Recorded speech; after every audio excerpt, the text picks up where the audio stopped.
அடுத்ததா நான் ஒரு சூப் சொல்றேன். இந்த சூப்ப வந்து நீங்க வாரத்துல ஒரு 4லிருந்து 5 நாளாவது நீங்க எடுத்துக்கிட்டீங்க அப்படின்னா, உங்க பாடி வெயிட் குறையறத வந்து நீங்க பார்க்கலாம். ஸோ இந்த சூப்ப எப்படி தயாரிக்கணும் அப்படின்னா, நீங்க ஒரு சின்ன துண்டு அளவுக்கு கொடம்புளி வந்து எடுத்துக்கோங்க. அது கூட ஒரு கைப்பிடி அளவுக்கு கொள்ளு சேர்த்துக்கோங்க.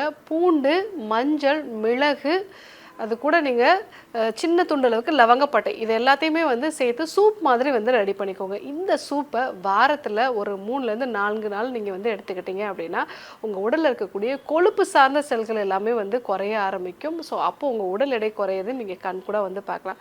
ஸோ நம்ம எல்லாருக்குமே வந்து தெரியும் இந்த கொடம்புளி அப்படிங்கிறது வந்து ஆராய்ச்சி மூலமாக உடல் எடையை குறைக்கிறதுல வந்து நிரூபணமான ஒரு மூலிகை. ஸோ இந்த கொடம்புளியை வந்து நம்ம பயன்படுத்துறதுனால கொழுப்பு செல்களோட அளவு வந்து குறைய ஆரம்பிக்கும்.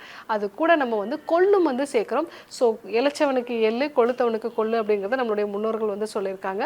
ஸோ அப்போ அந்த கொள்ளை நம்ம பயன்படுத்தும் போது பாடியில் இருக்கக்கூடிய மெட்டபாலிசம் வந்து அதிகரிக்கிறதுனால நம்ம சாப்பிடக்கூடிய உணவு வந்து உடல்ல சத்துக்களாக வந்து மாற ஆரம்பிக்கும். ஸோ அதனாலேயும் நமக்கு உடல் எடை குறையிறத வந்து பார்க்கலாம்.